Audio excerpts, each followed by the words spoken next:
নমস্কার, welcome to my channel সৌমিশীল শ্রী শ্রী রাধাকৃষ্ণ গোপাল শ্রীমদ ভগবদ্গীতা। আজকে আমি অষ্টাদশ পুরাণ সমগ্র গ্রন্থের ভাগবত পুরাণ পাঠ করব।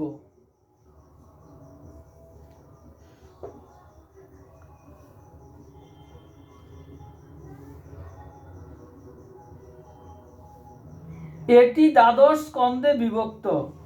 এই পুরাণটির সর্বাধিক প্রচলিত, পঠিত ও ভক্তদের কাছে নিত্য পাঠ্য গ্রন্থ।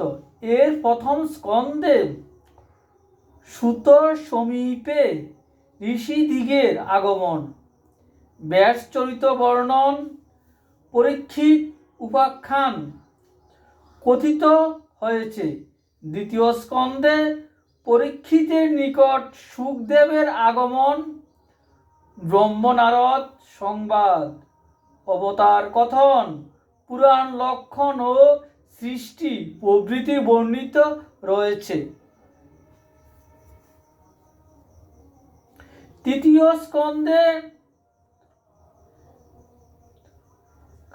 বিদুরোপাখ্যান, মৈত্রেয় বিদুর সংবাদ, সৃষ্টি প্রকরণ, কপিল কর্তৃক সাংখ্যযোগ কথন ইত্যাদি আলোচিত হয়েছে। চতুর্থ স্কন্ধে দক্ষযজ্ঞ, ধ্রুব চরিত্র প্রভৃতি বর্ণিত আছে। পঞ্চম স্কন্ধে প্রিয়ব্রত রাজার উপাখ্যান, তৎবংশবর্ণন, ব্রহ্মাণ্ডস্থ লোকসমূহের বিবরণ, নরক সংস্থান প্রভৃতি কথিত হয়েছে। ষষ্ঠ স্কন্ধে অজামিল উপাখ্যান, বৃত্রাসুরের আখ্যান, ৪৯ বায়ু জন্ম প্রভৃতি কীর্তিত রয়েছে। সপ্তম স্কন্ধে প্রহ্লাদ চরিত্র,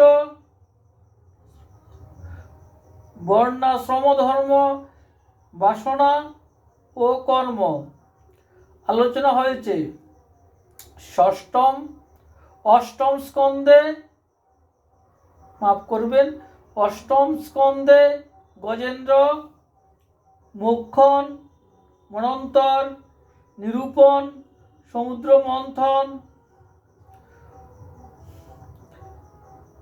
বলি উপাখ্যান, মৎস্যাবতার কথিত হয়েছে। নবম স্কন্ধে চন্দ্র ও সূর্যবংশ বিবৃত হয়েছে। দশম স্কন্ধে শ্রীকৃষ্ণের বাল্যলীলা, কৈশোর লীলা, যৌবন লীলা, ভূভার হরণ বর্ণিত হয়েছে। একাদশ স্কন্ধে শ্রীকৃষ্ণ নারদ ও উদ্ধবের নিকট কর্ম, ভক্তি, মুক্তি প্রভৃতির লক্ষণ কীর্তন করা হয়েছে।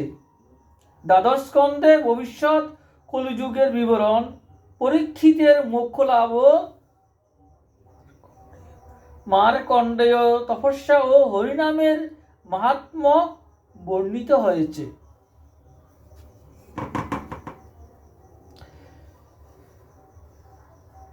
শ্রী শ্রী বৃহৎ সচিত্র অষ্টাদশ পুরাণ সমগ্র কি জয়। শ্রী শ্রী রাধাকৃষ্ণ গোপাল শ্রীমদ ভগবদ্গীতা কি জয়।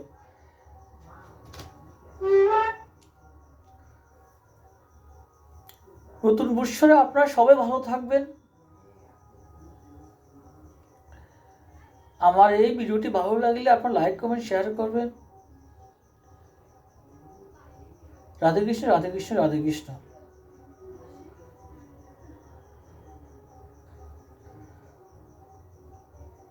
রাধে কৃষ্ণ, রাধে কৃষ্ণ।